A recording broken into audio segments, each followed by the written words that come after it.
9 मार्च 1996 का वो यादगार दिन था जब भारत का पाकिस्तान से वर्ल्ड कप के निर्णायक क्वार्टर फाइनल में सामना हुआ बेंगलुरु के चिन्नास्वामी स्टेडियम में। 288 रन के मुश्किल टारगेट का पीछा करते हुए पाकिस्तानी ओपनर भारतीय गेंदबाजों को जम के धुलाई कर सिर्फ 10 ओवर में 84 रन बनाकर आराम से जीत की तरफ बढ़ रहे थे। 15वें ओवर में उस दिन के पाकिस्तानी कप्तान आमिर सोहेल तेज गेंदबाज वेंकटेश प्रसाद को कड़ाके का चौका मारा कवर बाउंड्री पर।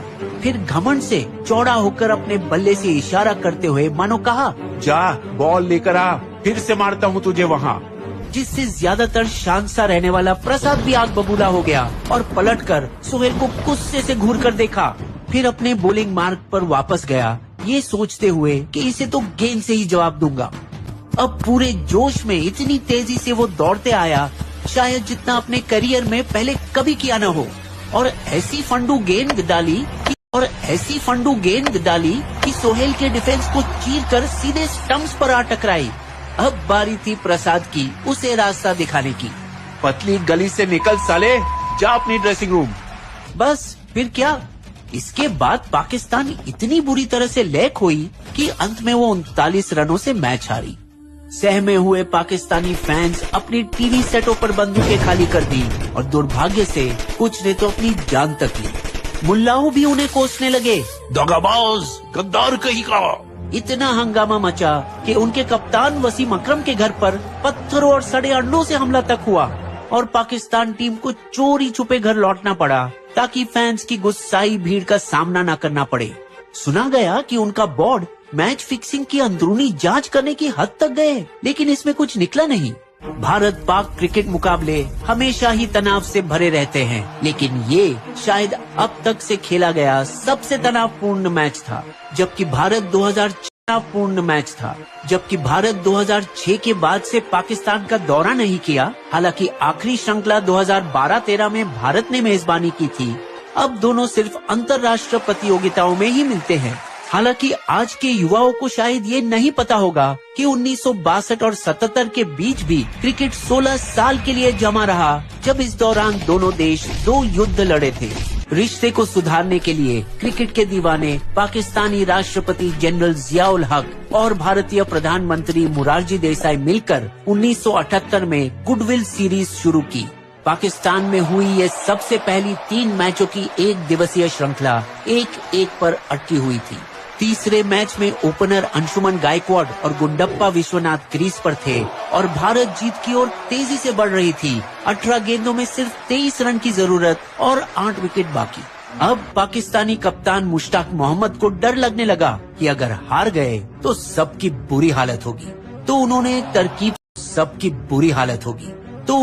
तरकीब सोची और अपने विकेट कीपर वसीम बारी को अंदरूनी सर्कल के ठीक किनारे खड़े होने के लिए भेजा और अपने तेज गेंदबाज सरफराज नवाज को सिर्फ बाउंसर फेंकने को कहा। बाउंसर जो बल्लेबाज के सर से इतने ऊंचे थे कि वो उसे छू भी नहीं सके और जो दूर खड़े हुए कीपर के दस्तानों में आ गिरे। ऐसे 4 गेंदों के बाद परेशान non striker Gundappa Vishwanath umpire Shakoor Rana से शिकायत की, अरे जनाब, ये तो बहुत बड़ा वाइड है, आप कुछ बोलते क्यों नहीं? निष्पक्ष अंपायरों से पहले के दिनों में पाकिस्तानी अंपायर हमेशा अपने खिलाड़ियों के जेबों में रहते थे, क्योंकि अपने घर में हारना माफी के काबिल नहीं था। इसीलिए अंपायर राणा सिर्फ हंसे। हुजूर, अपने कप्तान से बोलिए कि बड़े हाइट के बैट्समैन भेजे। अब भारतीय बल्लेबाज आगे खेलने से मना कर दिए और मैच रुक गई। भारतीय कप्तान बिशन सिंह बेदी ड्रेसिंग रूम से बाहर आए और अपने समक्ष और अच्छे दोस्त जो सीमा रेखा पर फील्डिंग कर रहे थे उनसे पूछे, ये क्या ड्रामा है मुश्ताक? लेकिन मुश्ताक दोस्ती के बजाय डर चुना। हिम्मत है तो खेल के दिखाए हमारी फास्ट बॉलिंग। इस बेतुके जवाब से बेदी इतने नाराज हुए कि उन्होंने गंभीर फैसला लिया, अंशु, विशी, वापस आओ, हम ये मैच नहीं खेलेंगे।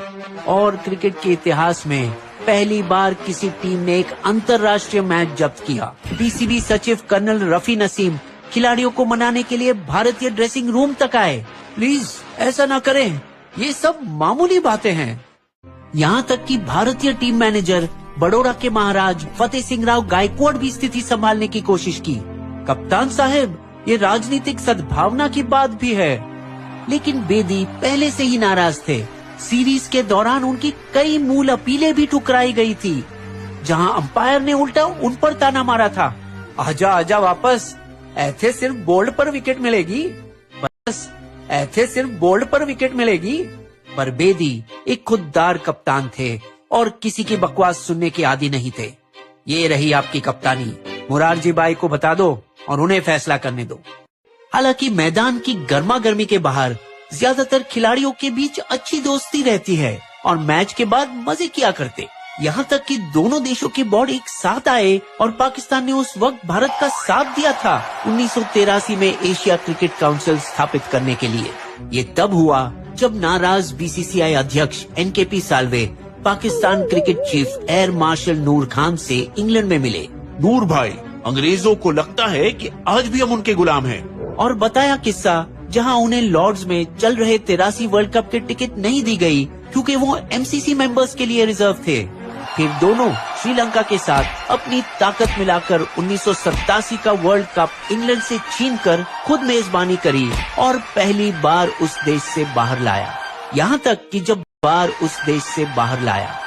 तक कि जब बाद में रिश्ते ठंडे पड़ गए, तब भी दोनों टीम के खिलाड़ी एक टीम बनकर खेले श्रीलंका को सहारा देने के लिए एक फ्रेंडली मैच में, जब वहाँ पर 1996 वर्ल्ड कप से ठीक पहले एक खतरनाक आतंकवादी हमला हुआ था।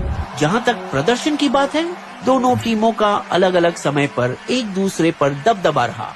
1980 के दशक के पहले भाग में भारत ऊपर रहा और पाकिस्तान की पिटाई की 1985 के वर्ल्ड चैंपियनशिप फाइनल में।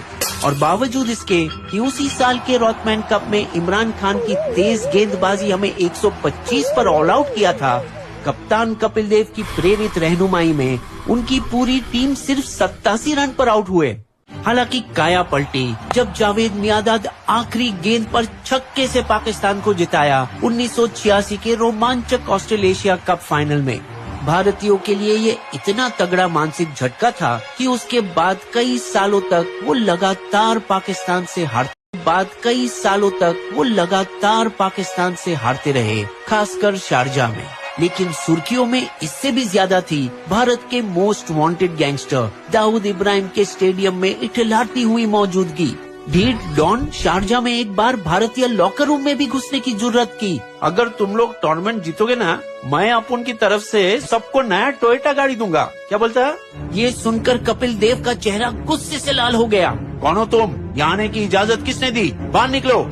एक साल बाद ऑपरेशन ब्रास टैग के चरम पर भी, जहां 4 लाख सैनिक, लगभग आधी भारतीय सेना पाकिस्तान राजस्थान बॉर्डर पर तैनात थे, तब भी फरवरी-मार्च 1987 में पाकिस्तान अपनी क्रिकेट टीम को भारत भेजा। लेकिन शायद इसकी असल वजह ये थी कि पाकिस्तान के राष्ट्रपति जियाउल हक इस श्रृंखला के बहाने भारतीय प्रधानमंत्री से मिलकर रिश्ते सुधारना चाहते थे। पर अंतराल मुख्तसर था और आने वाले सालों में कश्मीर की बढ़ती आतंकवाद दोनों देशों में तनाव इतना बढ़ाया कि एक बार फिर बायलैटरल क्रिकेट अगले 10 सालों के लिए रुक गया। इसके बाद पहली बार दोनों 1992 के वर्ल्ड कप में मिले, जब भारत की नाक में दम करने वाला जावेद मियांदाद एक बार फिर उनके सामने खड़ा था। पर हर बार जब मियांदाद बॉल को मिस करता तो भारत के अनुभवी कीपर किरण मोरे जोर से कूद के अपील कर उससे टक्कर ली। हाउसर! एक चिड़े मियांदाद जवाब में खुद मोरे के चारों ओर छलांग लगाकर मजाकिया नकल उतारने लगे। लेकिन चाल कामयाब रही क्योंकि मियांदाद ने ध्यान खोया और मैच भी। एक बार और सामना हुआ एक बूढ़े हो रहे मियांदाद से 1996 के वर्ल्ड कप में, लेकिन वो अपना जादू दोहरा न सके और उनकी आखिरी वनडे मैच में बुरी तरह से हारे। हार के लिए जिम्मेदार ठहराए गए मियांदाद को उनकी ही टीम ने कभी अच्छे से अलविदा नहीं कहा। वो तो भारत के लेजेंड गावस्कर ही थे जिन्होंने उन्हें एक छोटे से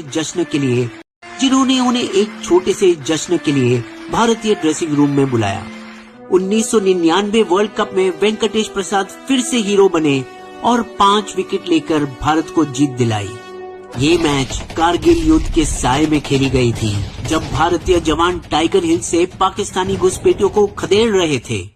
2003 वर्ल्ड कप आते आते वाजपेयी मुशर्रफ के बीच बढ़ती करीबी ने भारत पाकिस्तान रिश्ते को शांत कर दिया था। फिर भी मैच से पहले टॉप बल्लेबाज सचिन तेंदुलकर इतने प्रेशर में थे कि वो रात को सो नहीं सके और अंधेरे में अपने शॉट्स की हवा में प्रैक्टिस करते रहे। मैच में पारी के ब्रेक के दौरान सचिन गाने सुनते हुए अलग से बैठे आइसक्रीम खाते हुए अपने आप को शांत रखने के लिए। इतना ध्यान था उनका मैच पर कि उन्होंने अपना कप्तान सौरव गांगुली से भी बात करने से इनकार कर दिया। नहीं दादा, आज नहीं। ध्यान का फल मिला जब सचिन ने शोएब अख्तर के पहले ओवर में ही 18 रन ठोके और भारत को 6 विकेट से जिताया। 2004 में भारतीय टीम 15 साल बाद पाकिस्तान के ऐतिहासिक दौरे पर गई और टेस्ट और वनडे दोनों सीरीज जीती। वीजा खुले आम से दिए